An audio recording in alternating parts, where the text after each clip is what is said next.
Digitalization Lead at Siemens. Thank you so much for joining us today for the second webinar in the Business Show webinar series. And it is entitled Digital Evolution, Achieving Excellence in Digital and Delivery. Make sure to join the conversation online on Twitter and on Facebook at Business Show IRL, and use the hashtag Rebooting Ireland. So that's at Business Show IRL and using the hashtag Rebooting Ireland. So I'm going to kick off because we have some really brilliant speakers and you need to hear from them really, and not from me. So I'm delighted to say I am joined this morning by Phil Codd, the Managing Director for Ireland of Expleo Group, Peter Hendrick, the CEO of the National Broadband Ireland, and David Willis, B2B Digital Product Manager at Electric Ireland. So most people will know all of your organizations and have experienced them maybe in some way or another over the last number of years. But I'm really delighted to join you. We've all had, in full disclosure, we've all had a bit of a chat in advance because we're very tight on time and we do want to get the most out of this. So just so that the guys all get nicely warmed up, I'm going to give them like a quick opportunity to 30 seconds to say hello, who they are, why this conversation is interesting them, and then we are going to power on. So Peter, why don't I start with you? Right, my name is Peter Hendrick. I'm CEO of National Broadband Ireland.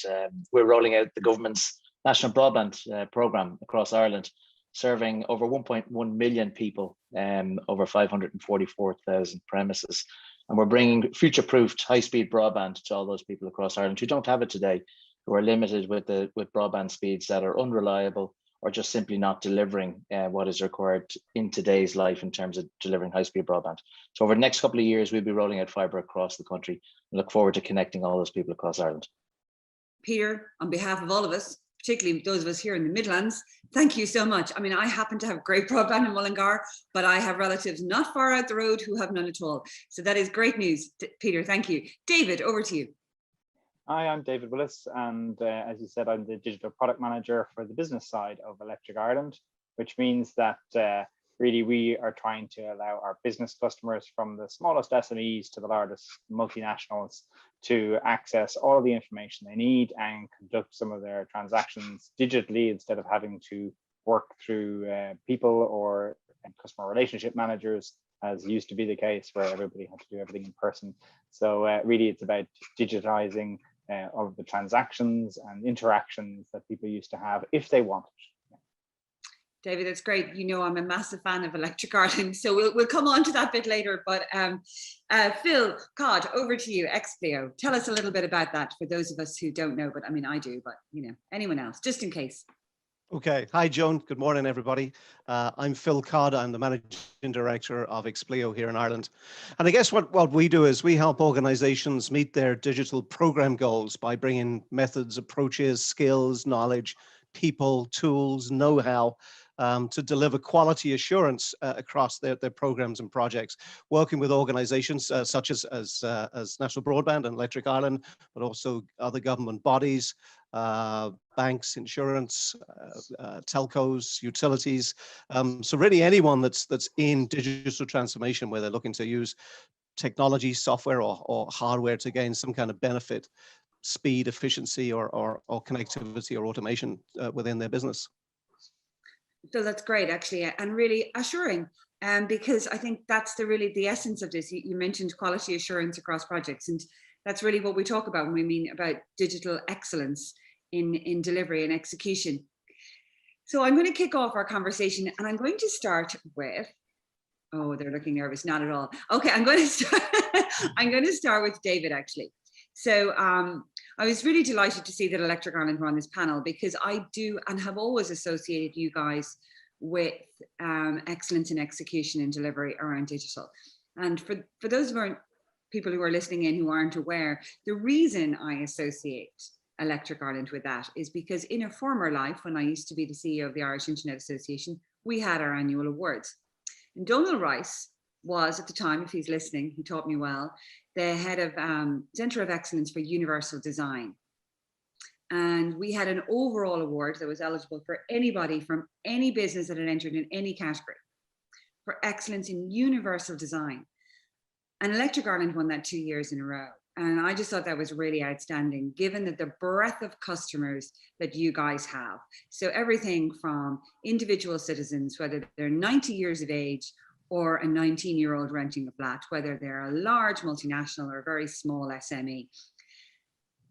Digital execution, excellence in accessibility across that breadth of customer base. That really is excellence. So David, tell us a little bit about how you guys do that. And now I've just blown your trumpet for you. You don't even have to do that. See, you'll be all modest and self-effacing. Thanks, Joan. And yeah, it is nice to think that we've started from a good base of digital excellence. But I suppose the flip side of that, that I've experienced over the last few years is when we went out and talked to business customers a few years ago, there was only about 2% of business customers who were interested in interacting with us digitally.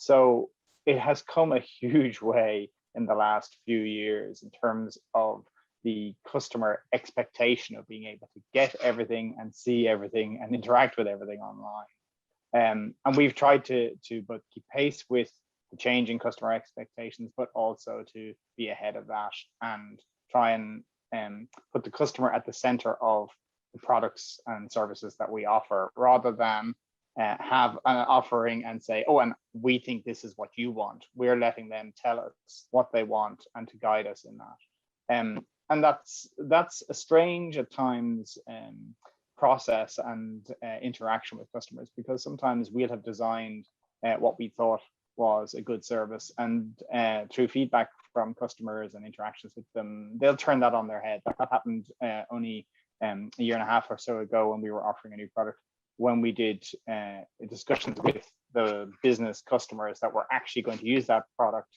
and they completely turned around what we thought we were going to offer them. So there's a little bit of learning definitely from both sides, and definitely the idea that what you offer has to be what the customer actually wants, and to improve their understanding and make it easier for them to interact with. I mean, I suppose that's true of all digital products, but for a utility, there's a learning in that those products, just as any non-digital product, have to be what the customer is actually looking for. That's sorry, David, to interrupt. That's a really interesting point. Digital execution has to be digital execution of the right product, not of the wrong one. And actually, that execution in the context of this delivery, this evolutionary journey, is very much around listening to the customer and what they want, and that excellence is driven very much by a consultative, open innovation approach in terms of how we work with customers. I noticed in the corner of my screen, Peter was nodding furiously. Peter, I guess you have no shortage of customers telling you what their expectations are of you. In fact, you possibly have more than most these days, a very demanding role in the context of people's expectations and very high standards and expectations from you. How do you overcome that, or deal with that? Overcome it, but how do you manage all those expectations for delivering to that level of very high standards of excellence that is demanded of broadband? We're probably on a very different stage in our journey than Electric Ireland. We've got the very two ends of possibly our oldest utility to our newest utility on this call. It's a great spectrum to have here. Absolutely, and I suppose the priority right now is people want broadband, and they almost don't care how they get it. They want it. So I suppose our role is to make sure that we deliver it as fast and as efficient as possible, and the customer experience is a good one. And I suppose when we look at the customer here, and we've got many stakeholders all across the country, because we're rolling fiber out across effectively 96% of the landmass of the country. We've got to consider that every home or business that we pass may actually affect what their life or their business. So we've got to consider what we're doing and how we're tracking it from a health and safety, equality, and even a service delivery perspective is done with the customer in mind, regardless of whether they're going to connect to this network or they're not. And that's very important during the rollout phase. And then as we move to connecting homes and businesses, the process in which they connect is critical, and how efficient that is. So NBI are a wholesale operator, so a bit like ESB in terms of delivering electricity, and Electric Ireland being a retailer. We actually are the wholesaler, and we sell to the retail broadband providers. So today we have over 40 retail broadband providers who will actually sell the service and deliver the internet service to the end homes and businesses. We have to make sure that there's an efficient process of somebody going to another retail operator's website, then placing an order and ensuring that we deliver it at the day and the time that they expect to get connected. And it's done in a single visit where possible. So that efficiency loop sounds simple, but when you look behind it, the hundreds of people that are working on the software development and the testing, like interacting with, I mean, I would almost describe it as we're taking a digital world and we're interacting with an analog world. Analog being people, trucks, machinery, materials, all coming together to arrive at somebody's house at the right time to deliver the service, and everything works end to end. So bringing that digital part where I place an order on a website and all the analog elements that are required to deliver it and make sure that it works first time, I suppose that's what we have to get right. And so far, thankfully, we've hit the nail on the head, and we're starting to deliver and connect homes with broadband. And then in time, as we evolve, as the business evolves, and as we start to connect more homes, innovation will drive, and we'll offer new services, meeting the demand that is in rural Ireland today that's being met in urban Ireland. So the one thing that we need to do is future-proof this network, that it meets all of the demands for the future, the next 25, 35 years, but is equally benchmarked with today with what people can receive in urban areas. So a lot of things to manage, most importantly, getting homes connected in the first phase. Thank you. I mean, I think that's a really important point, just the criticality of the services that you're providing. I mean, we know in the context of electricity, and have always accepted it's a zero-sum game. It either works or it doesn't work. You either have it or you don't. You can have good and bad broadband, but it is the criticality of it now for so many businesses, particularly we've experienced in the last 12 months, businesses relying on their broadband and their online services to be able to engage with their customers. So I do think that is, and it's something I know we mentioned the other day, just the risk and exposure for businesses when these things don't work. Phil, I'm very conscious of wanting to come to you now as well. I mean, you led by saying that what you guys do is so focused on just the quality assurance of the delivery of these large scale projects for customers who are going through their digital transformation. Can you tell us a little bit about maybe some projects that you've worked on in that sense and those challenges for business customers in assessing risk exposure as they're delivering innovation? Sure. I always talk about us being at the heart of the market. So the clients that we work with are rolling out their digital programs that are going to make a difference. And I suppose one I'll pick out on is the COVID app that the HSE developed last year. Suddenly there was a huge change in the way that procurement could take place. We didn't have to go through the usual rigors of European procurement. It all had to happen there and then. And it brought together a number of disparate players. You had the government. We were involved to provide the quality assurance. The software developer was there. There was a security company. So they all had to come together and work almost instantly. And it was instant, because I got a call on the Saturday afternoon from the CIO's office for the government, and by Monday morning we had a team stood up. And I think, with digital, everybody thinks that it can all be done instantly and you don't have to do any of the usual governance. The fact is, you still have to have that governance, but it can operate at a much higher pace. You can do things in a much more agile way, both from an IT point of view, but also organizationally. So the key thing was that this was seen, if you remember at the time, as being part of the defense mechanism for the fight against COVID.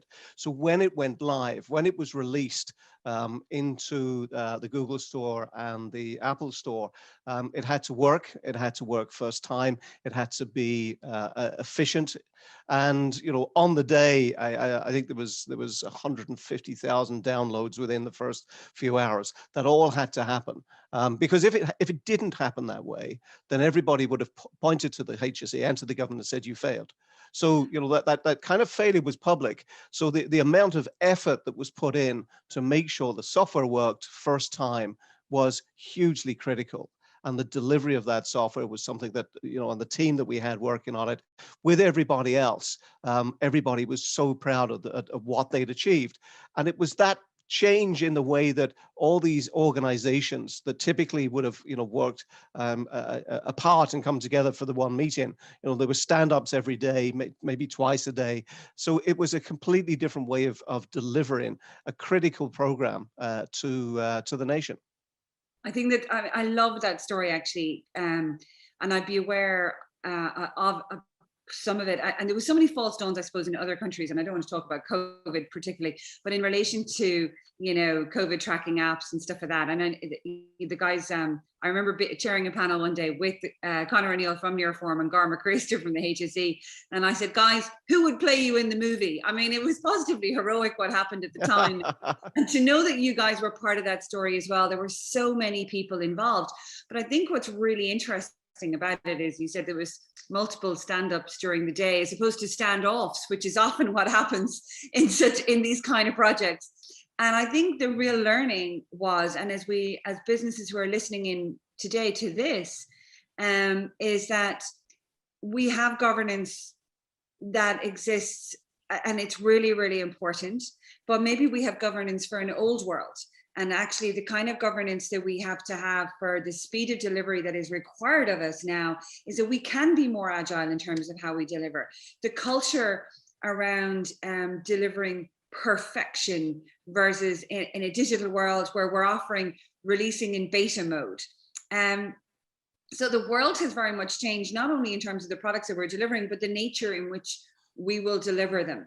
Now, obviously, we can't deliver a beta version of electricity, but that's not really what Electric Ireland do. So you guys are providing a service for business, not the electricity itself, but the service around that in a lot of ways, and the kind of products that you're innovating on. David, do you want to talk to us that way? And I think it's interesting, just in the context of Peter, I guess you're not going to get to deliver the hybrid version, the beta version yet, but David, from a utility perspective, beyond the electricity, what's the real service value there that digital is allowing you, or how it's allowing you to engage with your customers?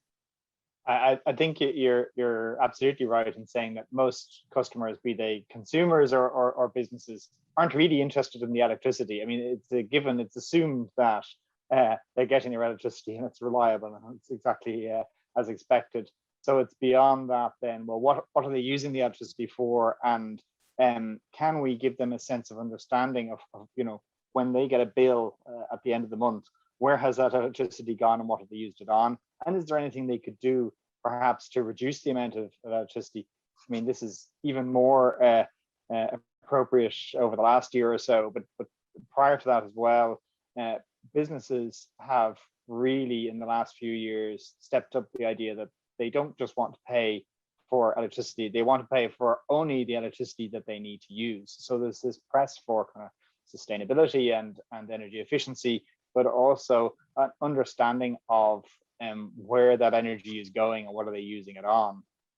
So like we have a few products around that, but particularly something that we saw was that smaller and medium businesses can't afford to have some expert come out and tell them all of the different things that they could be doing around energy efficiency.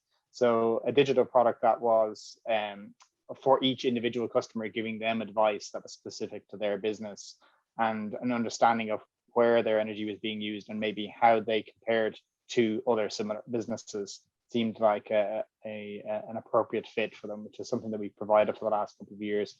But it doesn't stop, as the guys will certainly attest, it doesn't stop when you deliver that.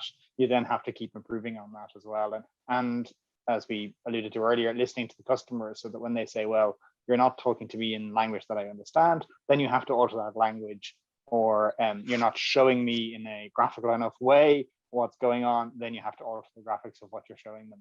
So I suppose that's something that we've particularly focused on over the last couple of years, understanding where the energy is going and trying to give the customer a hand in using less of that product. Counterintuitive as that might seem, you use less of our product.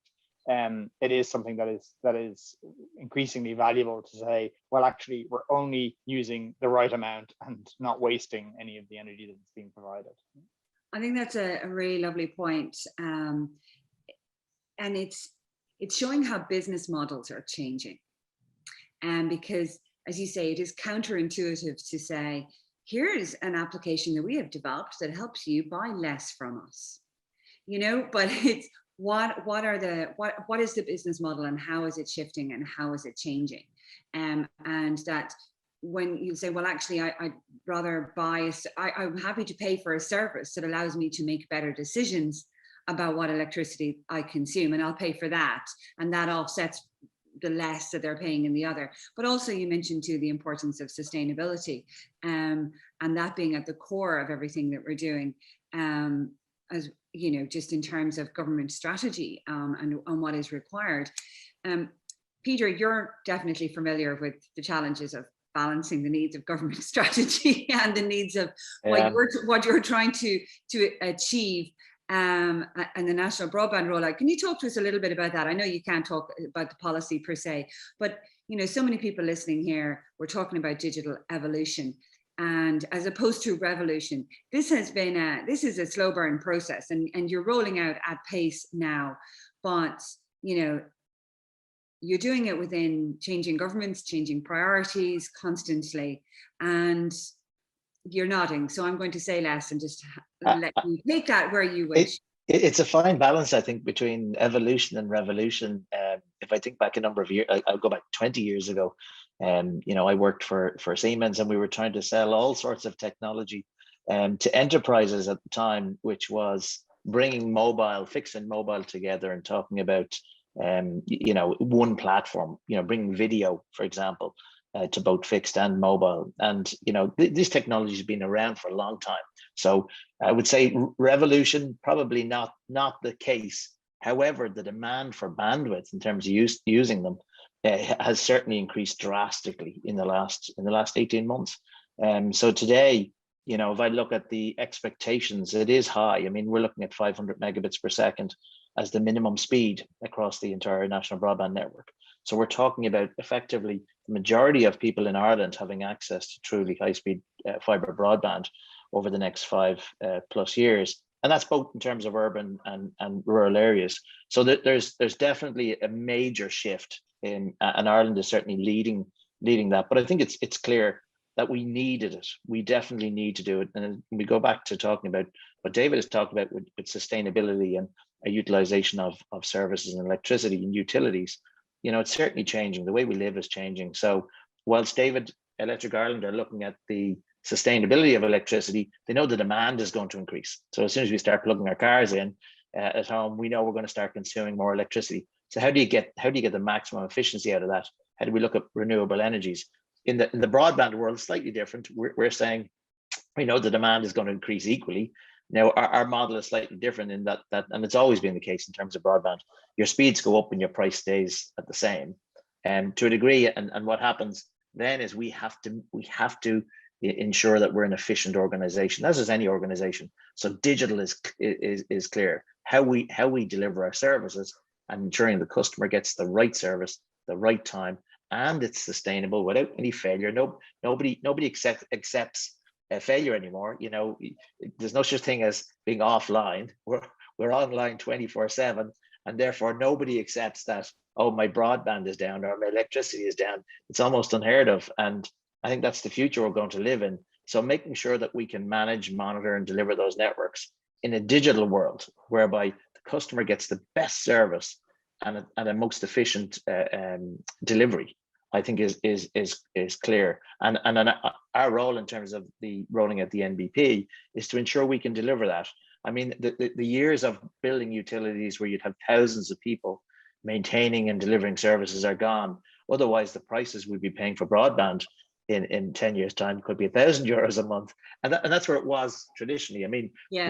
when I left Siemens and I set up a telecoms company, we were charging €1,000 a month for 10 megabits per second, because that's we would never do anything like that with Siemens. It was our own telecoms business, but that's where the price point was, because the cost of delivery and the cost of international interconnects for internet connectivity, and that's come down 1,000%, and is continuing to fall. But the demand for bandwidth is always increasing. So whilst the price comes down for delivery, the demand goes up. So the market right now is stable from a price perspective. We need to keep that going for the future.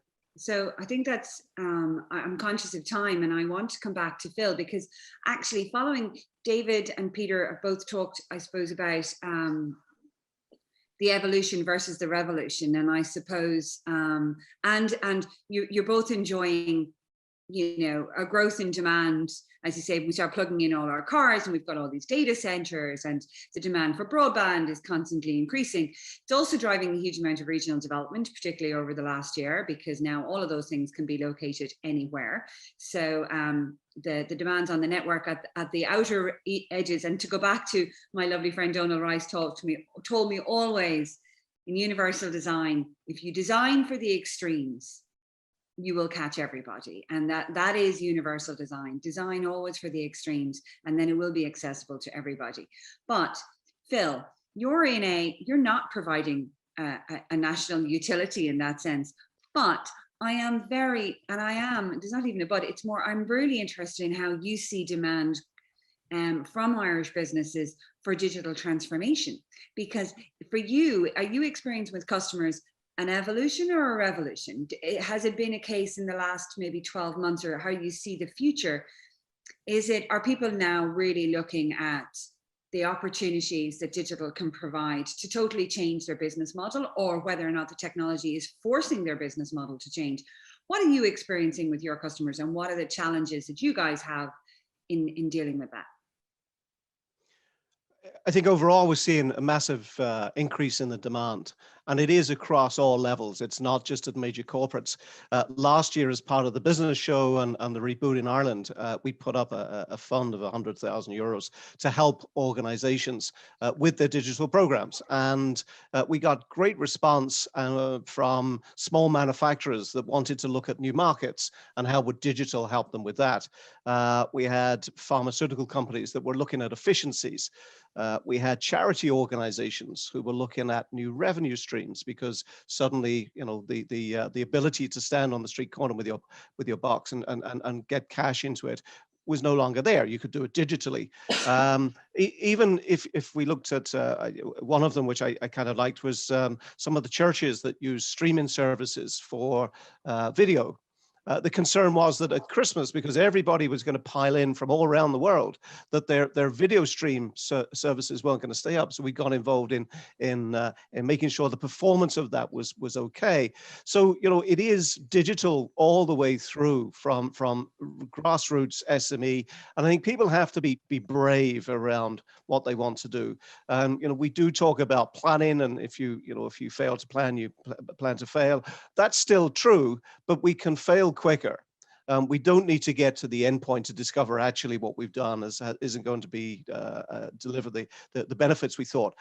We can try things. Innovation is really the buzzword of the day, where companies are happy to try things. Peter mentioned MVP there, as the minimum viable product that they're going to produce is going to be 500 megabits a second. That's the minimum that they're looking to achieve, which is phenomenal. Certainly, again, I'm a rural liver, so I get 50 at the moment, and I'm happy with that. But 500 sounds wonderful, and we see it. Again, which is personal experience. I'd gone to my GP last week. Now my prescription arrives in my pharmacist. So when I get to the pharmacist, it's already delivered. And that's been enabled by some very simple technology, people being brave and people starting to trust technology more and more. And I think sorry, Phil, but a lot of things that we were told couldn't be done, that actually what the last 12 months has forced us going, well, it could be done. For some reason or other, people decided they weren't doing it because there were rules. I remember being in my own GPs, well, not my current, but when I lived in Dublin, and I said something about, well, can you email it to me? We don't have email. I'm going, what? We can't, GDPR, we're not allowed email. I'm going, GDPR is not an excuse to offer bad service. But now everything that couldn't be done, we've been through this time warp in the last 12 months, where it's forced businesses to say, actually, well, what we thought couldn't be done or would be too hard or too long or too difficult is now the only option.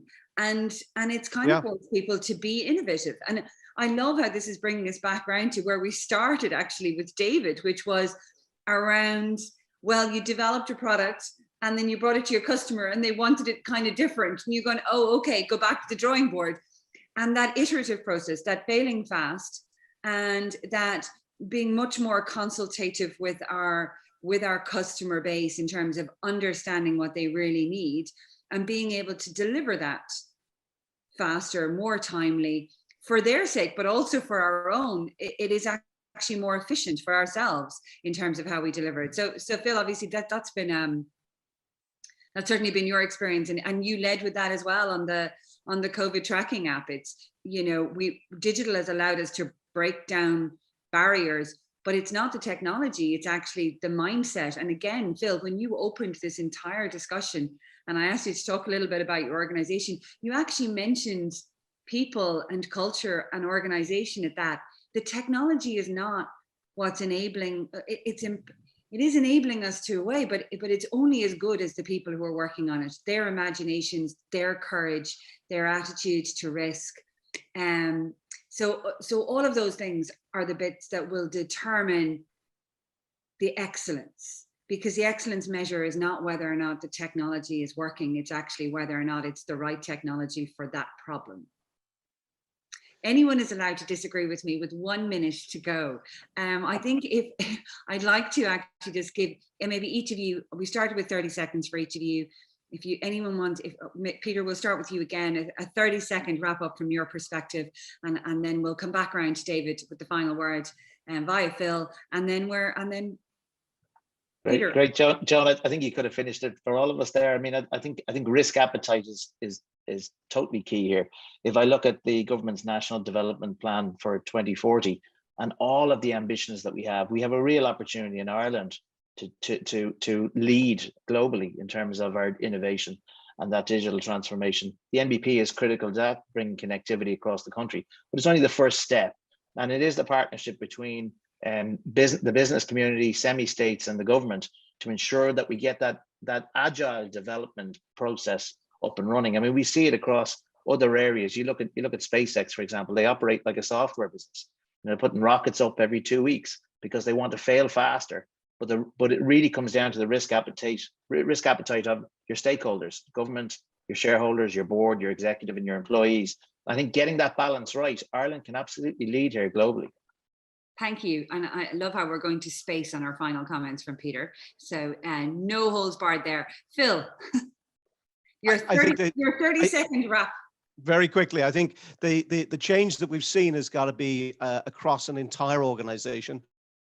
We've got to see changes at board level. I'm a big fan of making sure we have CIO representation at boards, which many companies don't have today. But it is the culture, it is the people. And if you look at the demographic of most of the companies we work with today, we've a high number of young people in that kind of 20 to 35 space who are coming from that generation of this has to happen. This is what we want. This is how it works. To kind of people at my level who've kind of been through it all, but probably, maybe exited the other side soon enough. But that ubiquitous understanding of what we can deliver from the digital programs that we set out is down to the culture and to the people, as you said. We couldn't work from home if it wasn't for the people. The technology does it, the electricity, the broadband, but it's the people and the willingness. And that's something we've seen across the whole of Ireland, I think, in the last 12 months. Great. And to some of my favorite people that I've worked with over the years, David, Electric Ireland, your final comments. Yeah, I'm not going to disagree with anything the other guys have said. I suppose, to me, digital excellence is very like customer service excellence. It's not really about scrums and sprints and minimum viable product. The customer isn't interested in that. It's about trust and understanding customer needs and listening to the customer when they try to tell you what they want. It's about listening to that and actually, changing your product to what they want, not trying to change them to what you're producing. And I think that's probably about excellence in all forms of kind of customer service is the same in that respect. A little bit of trust and being objective with the customer instead of trying to sell them things goes a long way. I think, David, that is, for me, like the perfect word to end all of this on. And I could see Peter and Phil nodding. And it's strange that it's taken us 30 minutes to describe excellence in one word, which is trust. and that's really what excellence is, I suppose, for all of us, is that it is excellent. I know it's excellent because I trust these people, because I trust this service, because I trust them with my data, I trust them with execution, and I trust that it's going to deliver me what I want. And that's really the point of all of this. So I'm actually personally really thrilled that is the final, I think, core message out of all of this in terms of defining excellence. But the three of you have just been fantastic, and it's been such an interesting conversation. I have loved the opportunity to meet with you all, to talk with you all. And Peter, it was really surprising. I didn't realize until we met that you were a former Siemens person as well. So I'm only a rookie. I've only been there 2 years. A lot of people there have been a lot longer than me.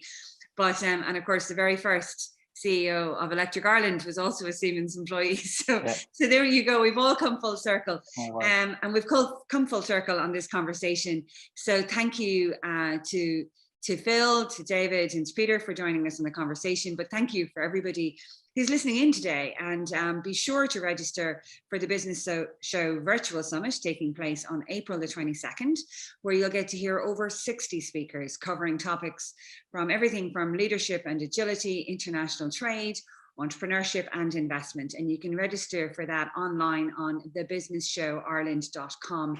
So again, thank you everybody, and look forward to talking to you again soon.